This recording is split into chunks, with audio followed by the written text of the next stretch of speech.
भगवान के जितने उत्सव होते हैं सब उत्सवों में ये सर्वश्रेष्ठ उत्सव है जगन्नाथ रथ यात्रा की। देखिए क्यों सर्वश्रेष्ठ उत्सव है। बाकी भी उत्सव है लेकिन ये रथ यात्रा को सर्वश्रेष्ठ उत्सव क्यों कहा जाता है? क्योंकि यही एकमात्र उत्सव है जिसमें जगन्नाथ जी, बाकी सब उत्सवों में भगवान मंदिर के अंदर रहते हैं, सब कुछ अंदर होता है, लेकिन इसमें भगवान बाहर निकल गए हैं और बाहर निकलकर सबको कृपा दे रहे हैं। तो ये उत्सव सबसे विशेष उत्सव, सबसे विशेष कृपा का उत्सव है। अभी आपने विचार कीजिए, सब एक एक रुपया 2-2 रुपया इकट्ठा करने का प्रयास कर रहे हैं। आपके पास 1 अरब आ जाए तो आपको क्या लगेगा? अरे बाप रे, 1 अरब आ गया। 1 अरब भी छोटी अमाउंट बताई जा रही है, छोटी। हम गणना नहीं कर सकते हैं कितनी बड़ी कृपा का अकाउंट हमारे अकाउंट में आया है, कितना बड़ा कृपा हमारे आशीर्वाद के रूप में जगन्नाथ स्वामी ने दिया है, सिर्फ एक ही रथ यात्रा में संलग्न होकर। और इसे जब तक रथ यात्रा का महात्म्य आप नहीं समझेंगे, जब तक आप रथ यात्रा का जो अर्थ है वो नहीं समझेंगे, आप बोलेंगे हाँ गए थे इस्कॉन हिंगोली का एक रथ यात्रा था, प्रसाद मिल गया, बस हाँ थोड़ा सा नाच गा लिए बस। बीच बीच में बहुत जगह पे बहुत सारे प्रभु जी हम लोग को बहुत खिलाने पिलाने का अवसर खिलाए, ढोकला खिलाए, ये जूस पिलाए, वो जूस पिलाए। यहाँ से जाने के बाद आपके अकाउंट में जो आया उसको छोड़ के सब चर्चा करेंगे। आप बोलेंगे बहुत कुछ मिला, ये मिला वो मिला, लेकिन आपके अकाउंट में जो आशीर्वाद मिल रहा है उसको सुनकर जाइएगा। क्योंकि इसको यदि आपने नहीं सुना तो आपको मेन चीज तो पता ही नहीं चला कि आपको क्या मिला। बाकी तो इधर उधर की चीजें वो भी अच्छी हैं, आनंद से आपने प्राप्त किया और जिन्होंने दिया उनको तो बहुत कृपा मिली, लेकिन आपको जो कृपा मिल रही है ये जरूर जानकर जाइए। और ये कृपा बहुत गुहे है, क्योंकि ये भगवान जगन्नाथ जी का रूप जो है, बलदेव और सुभद्रा मैया का रूप जो है, ये बहुत गुह है, बहुत गूढ़ है, बहुत गहरा है, बहुत गंभीर है। ये कोई साधारण रूप नहीं है भगवान का। देखिए ये भगवान का वो रूप है जिसको भगवान ने इसके पहले कभी प्रकट नहीं किया था। ये इसके पीछे एक बहुत विशेष कथा है कि भगवान का ऐसा रूप आया कैसे, ये रूप हो कैसे गया। आप में से कितने लोग कथा सुनना चाहते हैं? तो ध्यान से, अभी हम आपको वो कथा सुनाने जा रहे हैं जिसको सुनकर भगवान का ये रूप हो गया। तो देखिए भगवान कृष्ण वृंदावन में बहुत सारी लीलाएं की। वृंदावन में पूतना का वध किया, सक्तासुर का वध किया, बहुत सारे असुरों का वध किया वृंदावन में।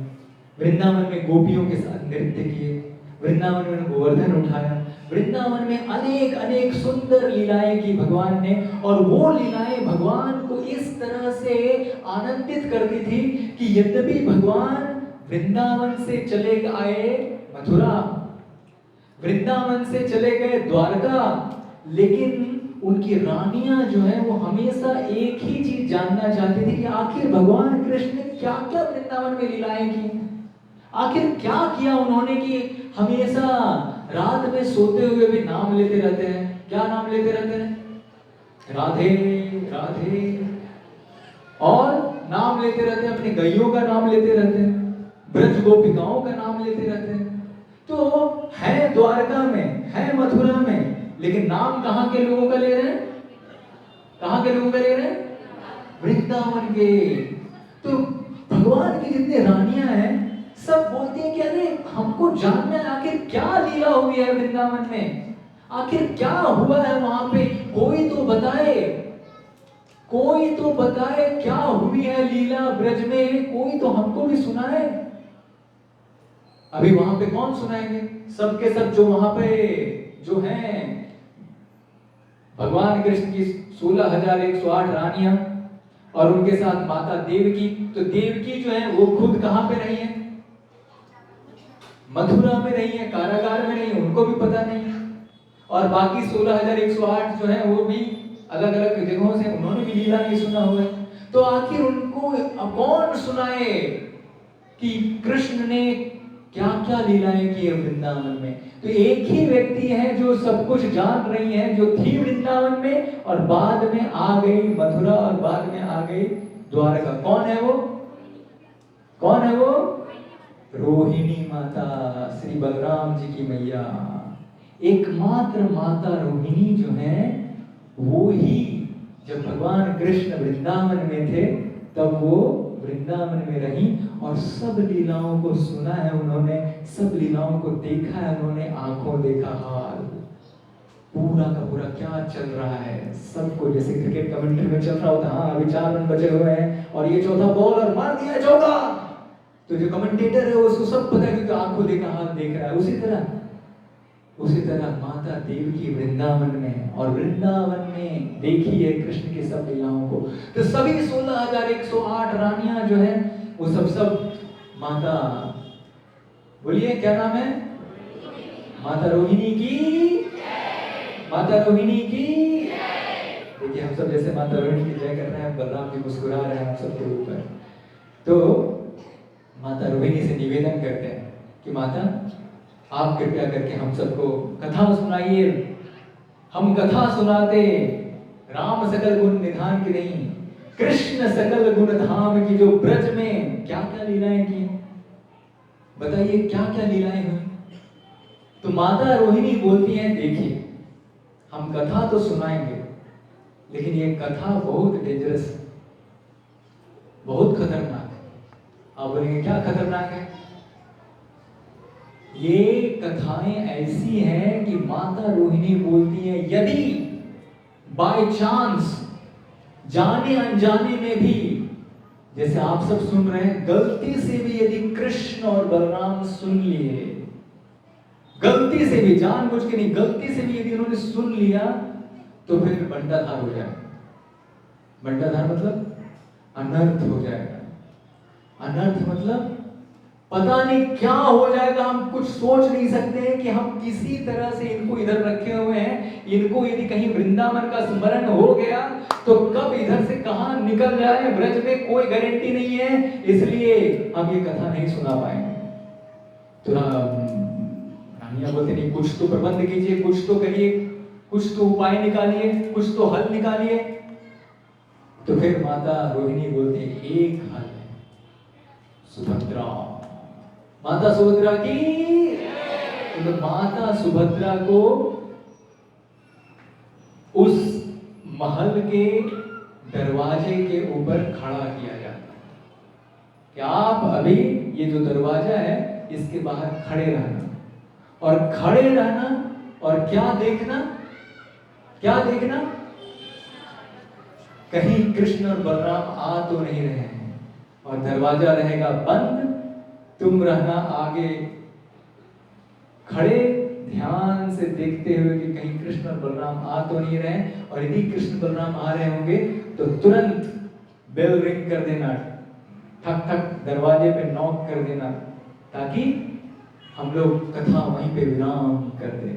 क्या कर दें कथा को उसी समय, ताकि हम सब भी कथा थोड़ा सुन लें जितना सुन पाए, और कृष्ण और बलराम आए तो कोई दिक्कत नहीं। बस सबको लगता है कि हम बहुत बुद्धिमान हैं, तुरंत अरेंजमेंट होता है, माता देवकी बैठ जाती हैं कथा सुनाने के लिए, और आप जिस तरह से एकदम बिल्कुल रैप्ट अटेंशन में सुन रहे हैं, पूरा ध्यान से सुन रहे हैं, उसी तरह 16,108 रानियां जो हैं सब के सब ध्यान से पूर्ण रूप में एकाग्र चित्त होकर इसके आगे क्या हुआ, इसके आगे क्या हुआ, इसके आगे सब ब्रज की लीलाओं को सुनना आरंभ कर देते हैं। और देखिए ब्रज की लीलाएं बहुत मधुर हैं। मधुरम मधुरेभ्योऽपि मंगलेभ्योऽपि मंगलम, पावनम पावनेभ्योऽपि हरेर्नामेव केवलम। तो देखिए हरि का जो नाम है वो इतना मधुर है, वो इतना मधुर है कि जो व्यक्ति सुनता है वो सुनता रह जाए। तो भगवान हरि का नाम ऐसा, तो उनके गुण कैसे, और उनके गुण कैसे, उनकी लीला कैसी। तो उनकी लीला का, जब वृंदावन के लीला का गुणगान चलता है, तो ये लीला का गुणगान का श्रवण करते हुए सब रानियां इस तरह से मंत्रमुग्ध हो जाती हैं। लेकिन ये मंत्रमुग्ध हुए तो हुए, उनके दरवाजे पे खड़ी एक माता है, वो भी मंत्रमुग्ध हो जाती है। कौन है वो? माता सुभद्रा। माता सुभद्रा कान से ध्यान से सुनते हुए इतने आनंद में चली जाती हैं, इतने आनंद में चली जाती है। और देखिए फिर क्या हुआ। आ गए दो महोदय, दो महोदय आ गए। कौन है वो? कृष्ण और बलराम। और कृष्ण सुभद्रा मैया के इधर से सुनने लगे और बलराम जी इधर से सुनने लगे, और दोनों ब्रज की लीलाओं को सुनते सुनते सुनते सुनते, देखिए ये जो आप रूप देख रहे हैं जगन्नाथ बलदेव सुभद्रा मैया का, ये कोई साधारण रूप नहीं है। ये वो रूप है जो भगवान अपनी लीला को सुनते सुनते क्या हो जाता है, देख लीजिए। आंखें भगवान की बड़ी बड़ी बड़ी होने लगी, हाथ भगवान के अंदर अंदर अंदर जाने लगे, पैर भगवान के अंदर अंदर अंदर जाने लगे। क्यों? इतने आनंद में भगवान जाने लगे, इतने आनंद में जाने लगे, इतने। तो ये भगवान का सबसे आनंद का रूप है, सबसे आनंद का रूप है। अभी बताइए, आप एक व्यक्ति, इस उदाहरण को बस छोटा सा विकृत उदाहरण, उल्टा उदाहरण है, समझने का प्रयास कीजिएगा। अभी कोई व्यक्ति शराब पी के बिल्कुल एकदम बहुत खुश है, वो बहुत खुश, एकदम खुश में नाच रहा है, एकदम इतना आनंदित है, इतना आनंदित है, शराब पी लिया है बस। अभी आप उसके पास जाते हैं, बोलते हैं कि जरा 5 रुपया देंगे क्या? तो 5 रुपया देगा, वो अपना बटुआ निकालता है, और बटुआ निकाल के क्या निकालेगा? 5 रुपया निकालेगा। उसको पता नहीं है वो क्या है, सब कुछ निकाल के दे देता है, ये लो। क्योंकि वो इतना आनंदित है, उसको कुछ पता नहीं है आनंद में कि वो क्या कर रहा है। मांग लिया, ये लो, ये लो। मैंने देखा है, अपने रियल केस में बता रहा हूँ, शराब में पिया हुआ व्यक्ति से मांग लिया था, ये लो, ये लो। देखिए, इस भौतिक संसार का व्यक्ति जो आनंद में है, वो भी उल्टा मद में है, आनंद में है, वो ये ऐसा कर सकता है? बताइए, भगवान जो आनंद के सर्वोत्कृष्ट स्थिति में है, आनंद में, बिल्कुल सर्वश्रेष्ठ आनंद में, उसके बाद उनके पास जाकर आप बोलेगा ये दे दीजिए, थोड़ा सा ये दे दीजिए, तो आपको क्या भगवान चना चलेगा देंगे? छोटा सा देंगे। अभी कोई संसार का जो पिया हुआ व्यक्ति आनंद में अपना पूरा बटुआ निकाल के दे देता है, तो भगवान जो इस जगत के नाथ हैं, अभी वो अपने संपूर्ण आनंद में है, तो बताइए क्या देंगे वो? क्या देंगे वो? क्या दे देंगे? आप कल्पना भी नहीं कर सकते हैं, आप सोच भी नहीं सकते कि क्या दे दिया भगवान।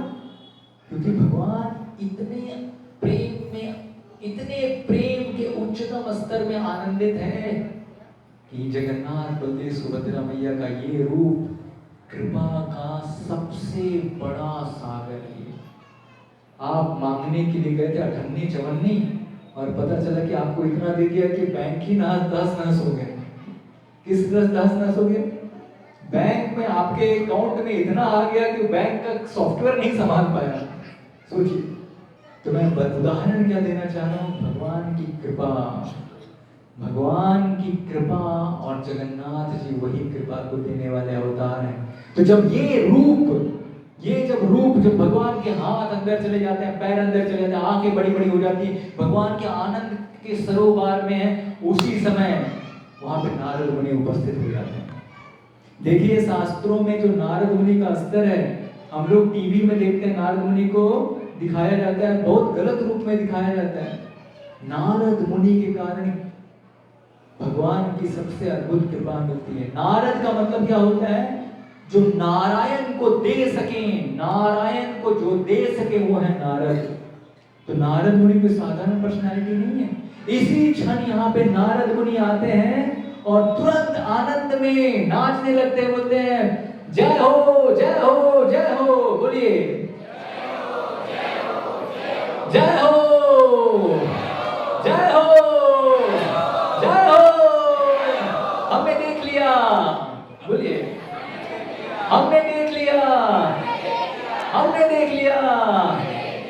इस तरह करके नारद मुनि बोलने लगते, मैंने देख लिया, आनंद से नाचने लगते। तुरंत भगवान अपने नॉर्मल रूप में आ जाते हैं, कृष्ण बलराम सुभद्रा मैया। तीनों के तीनों। बोले क्या देख लिया आपने? तो हमने वो रूप देख लिया, वो रूप देख लिया जो हमने कभी सोचा भी नहीं था, विचारा भी नहीं था। आपका सबसे अद्भुत रूप हमने देख लिया, सबसे ऐसा अद्भुत रूप जो हमने कल्पना भी नहीं की थी। भगवान एक प्रार्थना, अभी नारद मुनि एक प्रार्थना करते हैं, और प्रार्थना क्या करते हैं? भगवान ये जो मैंने देखा आपका रूप, ये अद्भुत रूप बाकी लोग भी देख पाए, ये आशीर्वाद दीजिए। देखिए ये होता है वैष्णव का गुण। वैष्णव का गुण क्या होता है? ये नहीं कि मुझे भगवान मिल गया बाकी भाड़ में जाए। वैष्णव का गुण क्या होता है? मुझे भगवान मिले हैं, बाकी दूसरों को भी भगवान मिले, बाकी दूसरों को भी भगवान की कृपा मिले। तो नारद मुनि ने क्या निवेदन किया भगवान से कि हे भगवान, आप ये जो रूप में आए हुए हैं, ये रूप बाकी सब लोगों को भी मिल पाए, सब लोग आपका इस रूप में दर्शन कर सके। और भगवान आशीर्वाद देते हैं नारद मुनि को, तथास्तु। मैं ब्रह्मा जी का एक जो दिन होता है, उस दिन में 1000 बार सतयुग, त्रेता, द्वापर, कलयुग चलता है। और 50 वर्ष जब तक ब्रह्मा जी का होता है तो भगवान बोलते हैं मैं नील माधव के रूप में रहूंगा। और 50 वर्षों के बाद जब ब्रह्मा जी का 50 वर्ष होता है तो भगवान बोलते हैं इसके बाद मैं जगन्नाथ, बलदेव, सुभद्रा मैया, ये जो रूप है, इस रूप में मैं जगत का कल्याण करूंगा। श्री जगन्नाथ स्वामी की, बलदेव भैया की, सुभद्रा मैया की।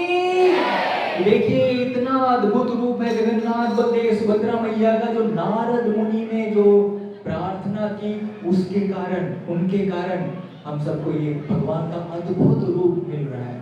अद्भुत रूप का ये महात्म्य है कि बहुत विशेष रूप है।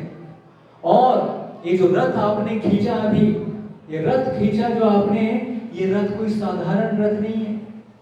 जानिए कुरुक्षेत्र में जब एक बार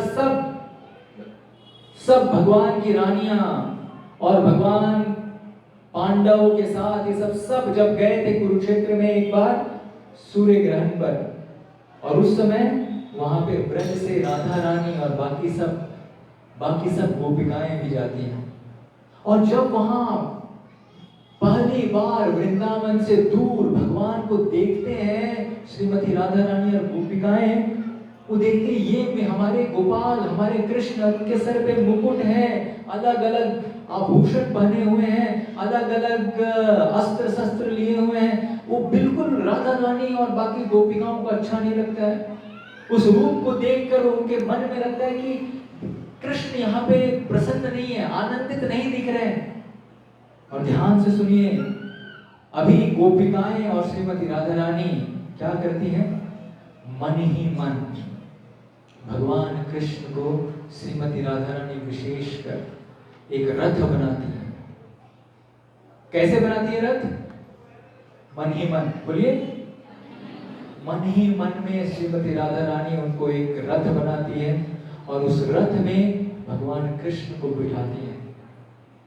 भगवान कृष्ण को उस रथ में बिठाती हैं और मन ही मन अभी वो बोलती मैं इन भगवान कृष्ण को, ये जो कुरुक्षेत्र में आए हुए हैं, ये अलग अलग आभूषणों से सुसज्जित हैं, इस रूप में नहीं, अपना ब्रज रूप में लेकर जाऊंगी। और श्रीमती राधा रानी इसी तरह भगवान कृष्ण को मन ही मन बिठाती हैं और वो रथ से खींचना आरंभ करती है रस्सी से। और अभी भगवान को खींच रही है वो, तो वो बुलाती हैं अपनी सखियों को कि मैं रथ में खींच रही हूं कृष्ण को, आओ मदद करो, आओ मदद करो।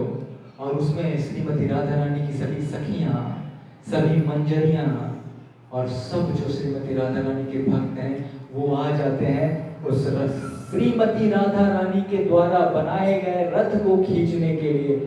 विचार कीजिए ये पहली रथ यात्रा कब हुई है? ये पहली रथ यात्रा तब हुई है जब श्रीमती राधा रानी भगवान कृष्ण को बिठाकर रथ में वो खींच रही हैं। और कहां लेकर जा रही हैं? कहां लेकर जा रही हैं? वृंदावन कि कृष्ण यहाँ पे इस रूप में हम नहीं देखना चाहते हैं, तो हम उनको सामान्य गोपाल रूप में देखना चाहते हैं, जहाँ पे उनके सर पे मोर मुकुट हो, सर पे उनको बहुत सुंदर रूप में हम जंगल के जो पुष्प हैं वो रख पाए। इस रूप में श्रीमती राधा रानी खींचती हैं भगवान कृष्ण को, और विशेष रूप से अपने पार्षदों को बोल दिए खींचने में मदद करो। और उनके पार्षद कौन है? यही आप देखिए, ये जो आप तिलक लगाए हुए हैं, आप ये जो तिलक लगाए हुए हैं, तुलसी लगाए हुए हैं, ये साधारण तिलक वाले लोग नहीं हैं। ये जो आप तिलक देख रहे हैं ऐसे, और नीचे जो ऐसे हैं, ये कहे जाते हैं गौड़िया। क्या कहे जाते हैं? गौड़िया वैष्णव। तो गौड़िया वैष्णव, ये जो तिलक दिख रहे हैं, ये गौड़िया वैष्णव कौन है? श्रीमती राधा रानी के दास दास दास अनुदास। तो देखिए, जब भगवान श्रीमती राधा रानी जब ये खींच रही है, और उस समय श्रीमती राधा रानी मदद मांग रही है कि आओ, कृष्ण को मैं रथ से खींच रही हूँ, मुझे मदद करो। तो उस समय कौन आते हैं वहां पर? गौड़िया वैष्णव जो यहाँ पे हैं सो। और इस तरह से श्रीमती राधा रानी को हेल्प कर रहे हैं, असिस्ट कर रहे हैं उनको। श्रीमती राधा रानी की इच्छा जो है कृष्ण को रथ से खींचने के लिए, उसमें। और इसलिए बताइए, रथ यात्रा में कृष्ण को तो आनंद दे ही रहे हैं आप, और रथ यात्रा के द्वारा किनको भी आनंद दे रहे हैं हम? जोर से बोलिए, किनको आनंद दे रहे हैं?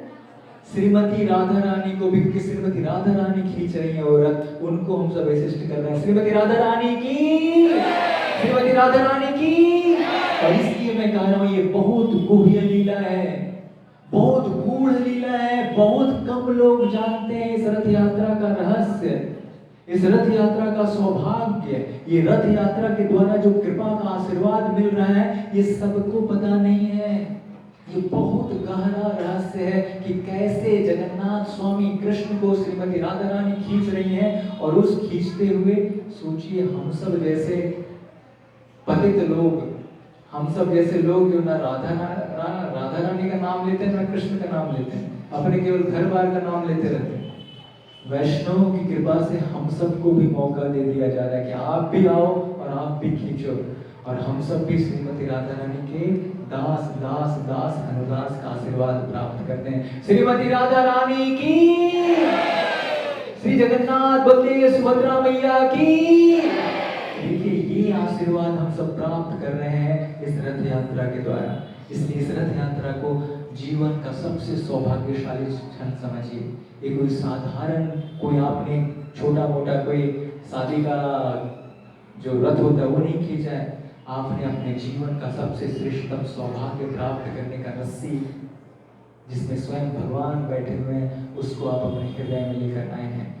और ये सौभाग्य प्राप्त करने वाला, कह रहे हैं, ये सौभाग्य को प्राप्त करने वाला यमराज के अकाउंट से बाहर हो जाता है। यमराज जी का जो चित्रगुप्त जी लिस्ट रखे हुए हैं, यहाँ चलो लिस्ट में बताओ कौन कौन है, उस लिस्ट से वो व्यक्ति बाहर हो जाता है जो इस सौभाग्य को प्राप्त किया हुआ है। बताइए कितना विशेष सौभाग्य रथ यात्रा के द्वारा हम सबको मिला हुआ है। श्री जगन्नाथ स्वामी की, श्री जगन्नाथ स्वामी की। अभी मैं एक छोटी सी कथा आप सबको बताकर आज के सत्र को हम सब अपने जीवन का सबसे श्रेष्ठतम और सौभाग्यशाली क्षण समझते हुए श्री जगन्नाथ स्वामी से विनती करने वाले हैं। तो आज अभी हमने जगन्नाथ इस लीला में देखा, श्री जगन्नाथ जी का ये जो रूप है इसका रहस्य देखा, साथ ही साथ हमने देखा इस रथ यात्रा को प्रारंभ श्रीमती राधा रानी ने किया, उस रहस्य को देखा। और अब हम चर्चा करने वाले हैं एक बहुत बड़े रहस्य की, और वो रहस्य है, ध्यान से सुनिएगा। श्री जगन्नाथ स्वामी यहाँ बैठे हुए हैं, बलदेव जी सुभद्रा मैया बैठी हुई, लेकिन कि कृपा दे रही है सबको। सुभद्रा मैया, बलदेव जी, जगन्नाथ स्वामी, सबको कृपा मिल रही है, लेकिन किसी को विशेष कृपा भी मिलती है। किसको विशेष कृपा मिलती है, इसकी रहस्य में बताने के लिए जा रहा है। तो उसको विशेष कृपा मिलती है जिसके पास एक गुण हो, बस केवल एक गुण, केवल एक गुण। और वो गुण क्या है? श्रद्धा। कौन सा गुण होना चाहिए? श्रद्धा। यदि आप अभी भगवान की जो कथा सुन रहे हैं और भगवान जगन्नाथ, बलदेव, सुभद्रा मैया यहाँ पर उपस्थित हैं, यदि आपको पूर्ण श्रद्धा है, पूर्ण विश्वास है, तो आपको सबको कृपा मिली है, लेकिन आपको विशेष कृपा मिली है। क्यों? इस श्रद्धा के कारण जगन्नाथ स्वामी, बलदेव और सुभद्रा मैया जी आपके साथ रह रहे हैं इस श्रद्धा के द्वारा।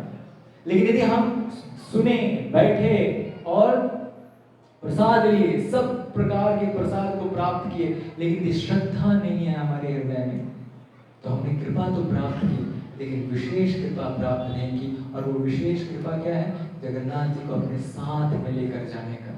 और वो हम अपने साथ में लेकर जाते हैं कब? जब हमारे हृदय में क्या हो? क्या हो? क्या हो? तो श्रद्धा शब्दे मूल्य। जो श्रद्धा के साथ यहाँ पे बैठा हुआ है, विश्वास के साथ बैठा हुआ है, ये जान रहा है कि मैं जगन्नाथ, बलदेव, सुभद्रा मैया का के सामने बैठा हूँ, उनकी कथा को सुन रहा हूँ, कितना बड़ा सौभाग्य हमें प्राप्त हुआ है।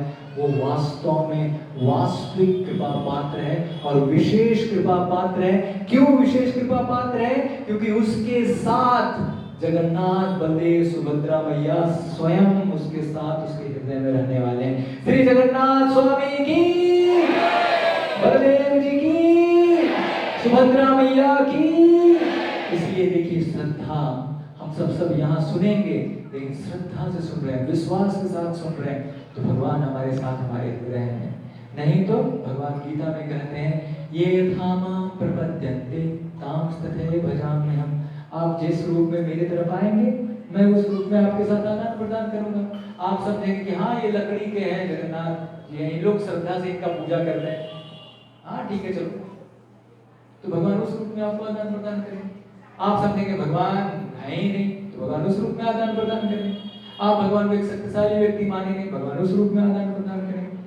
तो भगवान गीता में कहते हैं, आप जिस रूप में मेरी तरफ आएंगे, मैं उस रूप में आपके साथ आदान प्रदान करूंगा। लेकिन जो श्रद्धा से जान रहा है कि ये भगवान स्वयं अपनी कृपा को बांटने के लिए यहाँ पर आए हुए हैं, कृपा का आशीर्वाद देने के लिए आए हुए हैं, और मैं उनका सूक्ष्म तुच्छ दास, मुझे भगवान ने ये अवसर दिया, मुझे भगवान ने ये कृपा दिया। अभी हमारे यहाँ पे प्रभु जी खंडेलवाल को 3 रथ यात्रा, प्रभु जी जरा खड़े हो जाइए। प्रभु जी पिछले 3 दिनों से 3 रथ यात्राएं कर रहे हैं। प्रभु जी के लिए 3 बार जोर से हरि बोल बोलिए, हरि बोल। इसके पहले नागपुर में रथ यात्रा किए, आज यहाँ कर रहे हैं, कल अमरावती कर रहे हैं। देखिए ये प्रभु जी जान रहे हैं, ये है श्रद्धा। श्रद्धा मतलब जान रहे कि ये मेरे जीवन का सबसे बड़ा सौभाग्य है, मैं श्री जगन्नाथ, बलदेव, सुभद्रा मैया को खींच रहा हूँ अपने हृदय में। तो ये श्रद्धा के साथ यदि आप भगवान के छोटे से कार्य को भी करेंगे, भगवान आपके साथ। मैं नहीं खींच रहा हूँ, वो खिंचा रहा मेरे को। देखिए ये है भगवान हमारे हाथों से करवा रहे हैं, ये है। तो प्रभु जी के लिए 3 बार जोर से हरि बोल बोलिए, हरि बोल, हरि बोल, हरि बोल। धन्यवाद प्रभु जी। तो देखिए हम सब यहाँ एक ही चीज को यहाँ से लेकर जाए हुए हैं, श्रद्धा। श्रद्धा का मतलब होता है विश्वास। और विश्वास किस चीज का? कि भगवान बहुत दयालु हैं और हमारे साथ हैं। भगवान बहुत ही, और भगवान हमारे, बस यही 2 चीज। भगवान बहुत दयालु, और इसलिए मैंने इस श्लोक से प्रारंभ किया। भगवान कृपा के अवतार है, भगवान कृपा को बांटने के लिए यहाँ पे आए हुए हैं और कृपा की बारिश कर रहे हैं, ये चीज को समझना। और दूसरा, भगवान हमारे साथ हैं, हमारे हृदय में एक भी क्षण के लिए भगवान ने हमें अपना संग नहीं छोड़ा है। हमें इस व्यक्ति का संग मिला हुआ है, इस व्यक्ति का संग मिला हुआ है, लेकिन भगवान का संग सदैव सदैव हमारे साथ है। और भगवान हमें अपना संग कभी नहीं छोड़ते। और जगन्नाथ, बलदेव, सुभद्रा मैया मंदिर से इसलिए निकलते हैं, क्या देने के लिए? कृपा देने के लिए। ऐसे लोग जो मंदिर नहीं आ पाते हैं किसी कारणों से, चिंता मत करो, मैं निकला हूं अभी, मैं सबको देखने वाला हूं, सबको देखने वाला हूं। देखिए जगन्नाथ स्वामी की आंखें, जगन्नाथ स्वामी की आंखें इतनी बड़ी बड़ी हैं कि कोई भी बच के नहीं जा सकता है। बोलते हैं ना, मुझसे बच के नहीं जा सकते। तो जगन्नाथ स्वामी की कृपा से कोई बच के नहीं जा सकते। और इतना ही नहीं, भगवान के आंखों के ऊपर कोई पलक भी नहीं है। देखा आपने कभी भगवान ने पलक लगाए हैं ऐसा? भगवान ऐसे अपनी आंखों को खोल कर रखे हुए हैं कि आपने जाने अनजाने में भी यदि कुछ भगवान को अर्पित कर दिया, कुछ भगवान का गुणगान कर दिया, कुछ भगवान की स्तुति कर दी, कुछ भगवान के सामने भगवान को अर्पित कर दिया, तो भगवान तुरंत नोट डाउन कर लेंगे, हाँ इसने ये चीज इस रथ यात्रा में, इस रूप में इसने ऐसे नृत्य किया था, इसने ये अर्पित किया था, इसने ये सुंदर रूप में मुझे, इस रूप में उसने मुझे प्रार्थना की थी। भगवान इसलिए अपने बड़े बड़े आंखों से आपका एक एक चीज को स्वीकार कर रहे हैं, चाहे आप जाने या ना जाने। आपके जाने अनजाने में भी भगवान आपके सब चीज को स्वीकार कर रहे हैं। देखिए ये है हमारे जगन्नाथ स्वामी, कृपा के अवतार, कृपा पार बारह। और एक और चीज, भगवान जगन्नाथ जी दीनों के नाथ हैं, दीनों के नाथ, जिसका कोई नहीं, जो अनाथ उसके दीनानाथ। वो दीनानाथ कौन है? श्री जगन्नाथ, हमारे दीनानाथ श्री जगन्नाथ। बोलिए हमारे दीनानाथ श्री जगन्नाथ, हमारे दीनानाथ श्री जगन्नाथ, हमारे दीनानाथ श्री जगन्नाथ। तो जगन्नाथ स्वामी, जो भी व्यक्ति अपने हृदय में समझता भगवान मैं अनाथ हूँ, मेरा आपके अतिरिक्त दूसरा कोई नहीं है, तुरंत उसी क्षण उस व्यक्ति को भगवान सनाथ कर देते हैं। सनाथ मतलब भगवान तुरंत उसको बोल देते हैं चिंता मत करो, मैं तुम्हारे साथ। इसलिए जब भी अभी आप भगवान के सामने जाइएगा तो भगवान के सामने बस इसी भाव से जाइए कि भगवान आप ही हमारे नाथ हैं, बस हे नाथ मैं आपको कभी भूलूं नहीं, हे नाथ आप ही हमारे नाथ हैं। इस भाव से जब हम जाते हैं तो भगवान की कृपा को विशेष रूप से प्राप्त करते हैं। आइए इस श्लोक को हम यहाँ पे दोहराएं और आज के सत्र का यहाँ पर समापन श्लोक होगा। तो मेरे लिए यहाँ पर मैं एक श्लोक को प्रस्तुत कर रहा हूँ जो जगन्नाथ स्वामी का जगन्नाथ अष्टकम का अंतिम श्लोक है।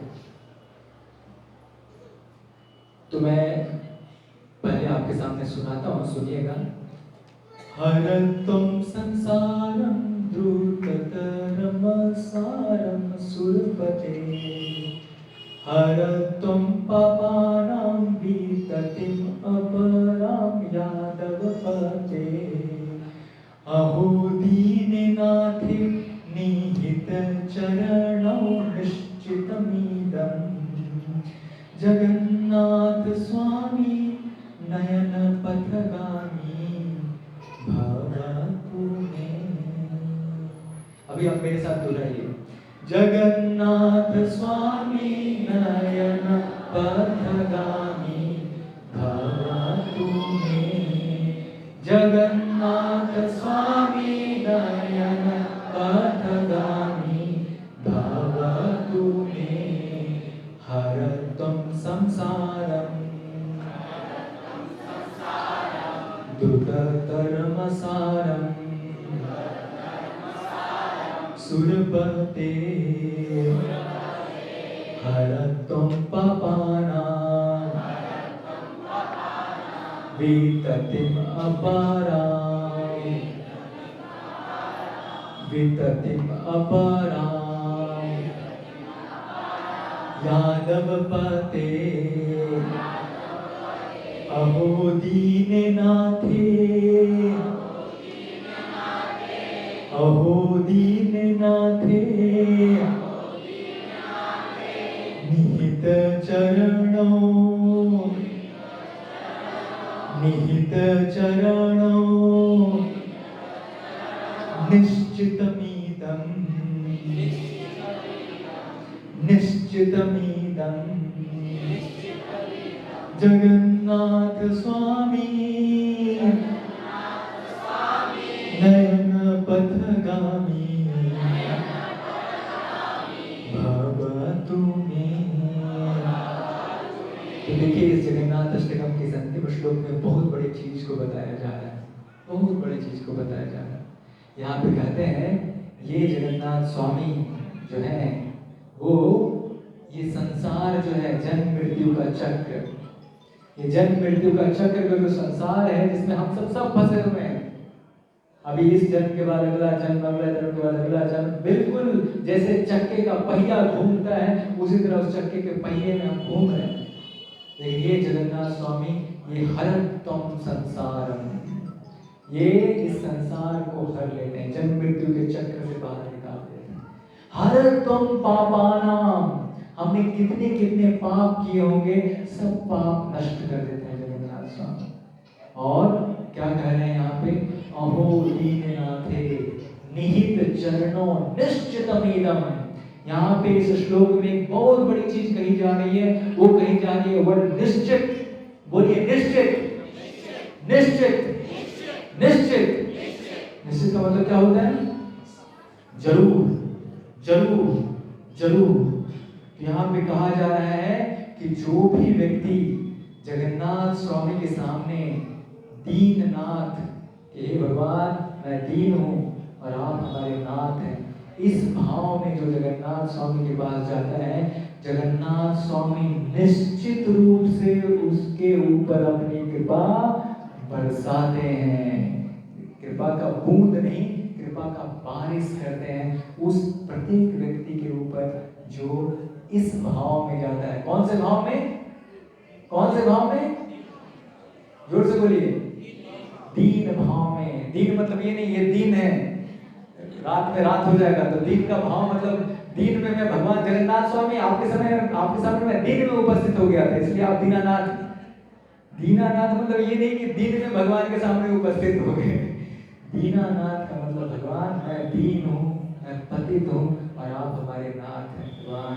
इस भाव में जब हम जाते हैं तो निश्चित रूप से भगवान की कृपा को हम प्राप्त करते हैं। श्री जगन्नाथ स्वामी की, बलदेव दाऊ जी की, सुभद्रा मैया की। और आज के अंत के सत्र में मैं आपको बताना चाहता हूँ, देखिए जगन्नाथ जी को उपासना करने की विधि, अलग अलग भगवान के जो रूप हैं उनके उपासना करने की अलग अलग विधि। भगवान के सामने हम पत्र पुष्प फल के को अर्पित करके भगवान की उपासना करते हैं, लेकिन जगन्नाथ जी को उपासना करने का तरीका बहुत अलग है। और क्या है उनका उपासना करने का तरीका, ऐसा तरीका जो कोई मिस नहीं कर सकता है, सब कोई वो उपासना का तरीका चाहेगा। और क्या है, जगन्नाथ जी का प्रसाद खाकर। बताइए इससे ज्यादा कोई कृपालु हो सकते हैं? आप जगन्नाथ जी का जब प्रसाद खा रहे हैं तो जगन्नाथ जी उसको आपके द्वारा उपासना मांग रहे हैं। कोई व्यक्ति पत्र पुष्प फल अर्पित करेगा और आप जगन्नाथ जी का प्रसाद खा लेंगे, तो प्रसाद खा लेंगे तो भगवान की उपासना हो गई। देखिए भगवान जगन्नाथ जी कितने कृपालु हैं, उनको पता है बहुत सारे लोग हमारे पास केवल प्रसाद के लिए आएंगे, वो पता नहीं मंदिर में आएंगे कि नहीं आएंगे, कोई बात नहीं, प्रसाद के लिए आओ, प्रसाद खाओ और जाओ और मेरी कृपा को प्राप्त करके जाओ। देखिए जगन्नाथ स्वामी कितने कितने कितने कृपालु हैं, जो मंदिर के अंदर भी नहीं आया, जो मंदिर में जगन्नाथ स्वामी के सामने भी नहीं आया, लेकिन केवल प्रसाद खा लिया, उसको भी जगन्नाथ जी कृपा दे दिए हैं। हरे कृष्णा। देखिए जगन्नाथ स्वामी का कृपा का पावर ऐसा है कि इलेक्ट्रिसिटी भी हैंडल नहीं कर पाता। श्री जगन्नाथ स्वामी की, जगन्नाथ बलदेव सुभद्रा मैया की।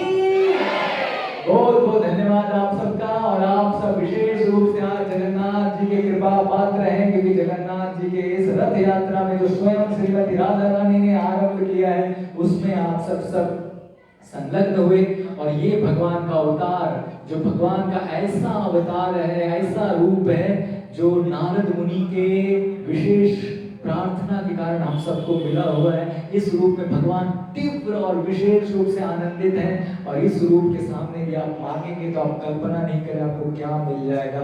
और ये जो रूप है ऐसा रूप है जो आप दीनानाथ, अपने हृदय में दीनों के आप नाथ हैं हे जगन्नाथ स्वामी। इस रूप में यदि आप जाकर, इस भाव में जाकर श्रद्धा के साथ भी भगवान को प्रार्थना करेंगे तो आप कितना आशीर्वाद अपने साथ लेकर जाएंगे आप कल्पना नहीं कर सकते हैं। और यदि कोई नहीं भी आया यहाँ पर, यदि केवल प्रसाद खा लिया तो भी जगन्नाथ स्वामी अपना कृपा देकर उसको भेज रहे हैं। उसको जगन्नाथ स्वामी की उपासना का आशीर्वाद मिल जाएगा केवल प्रसाद प्राप्त करके। केवल प्रसाद प्राप्त करके यदि व्यक्ति इतना आशीर्वाद प्राप्त कर रहा है तो कोई दीनानाथ के रूप में जगन्नाथ जी के सामने अपने हृदय को अर्पित करेगा तो उसको क्या मिलेगा बताइए।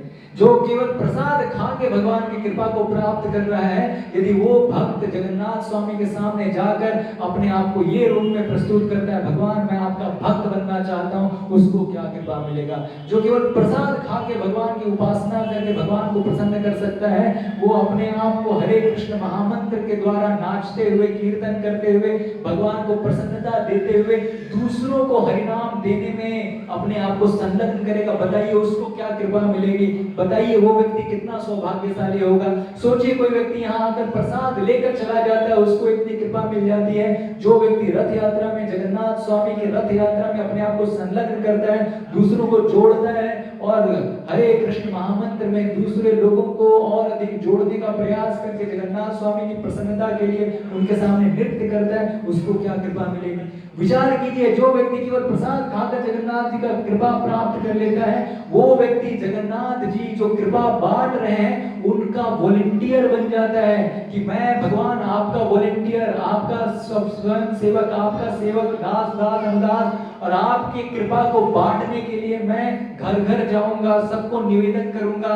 सबसे मैं निवेदन करूंगा आप भगवान का भक्त बनिए, भगवान का भक्त बनिए। बताइए वो कितना कृपा प्राप्त करेगा।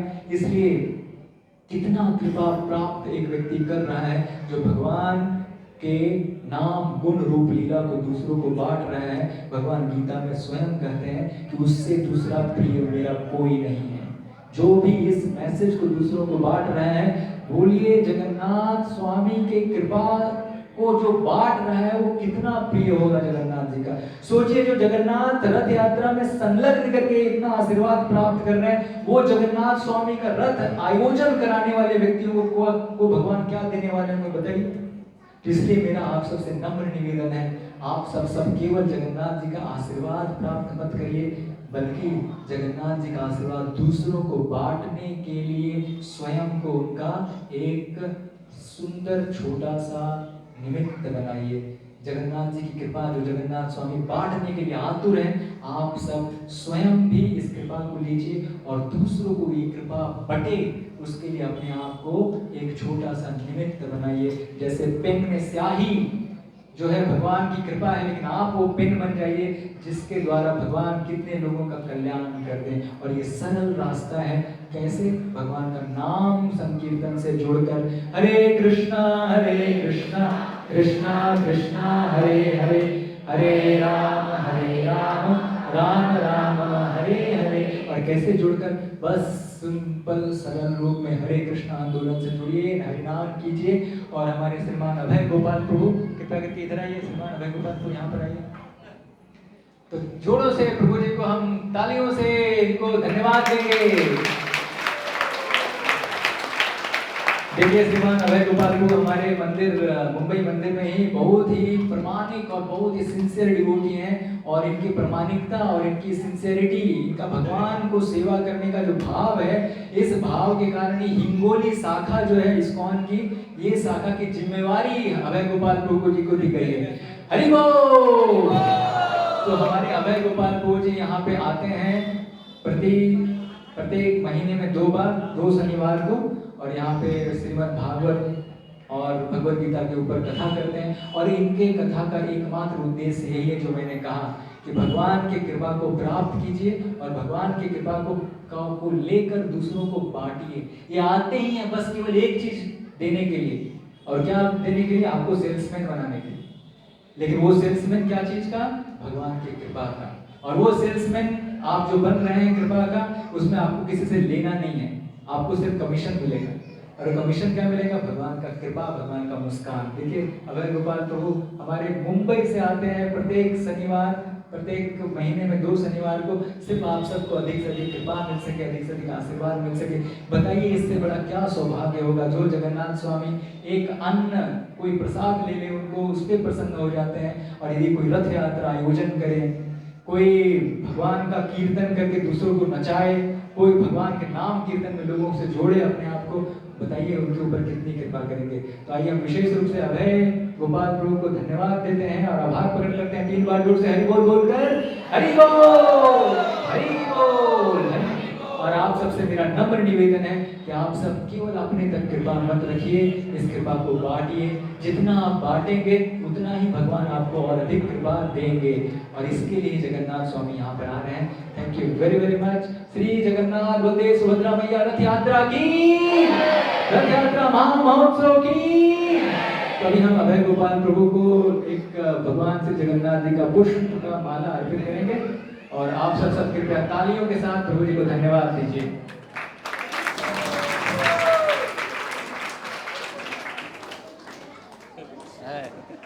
ये सब लोग मत क्योंकि उनको लगेगा मैं यहाँ पे आने वाला हूँ।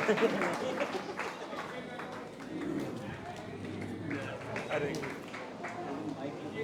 मैं बोलता हूँ, हाँ बोल रहा हूँ। हरे कृष्णा कृष्णा कृष्णा कृष्णा हरे हरे,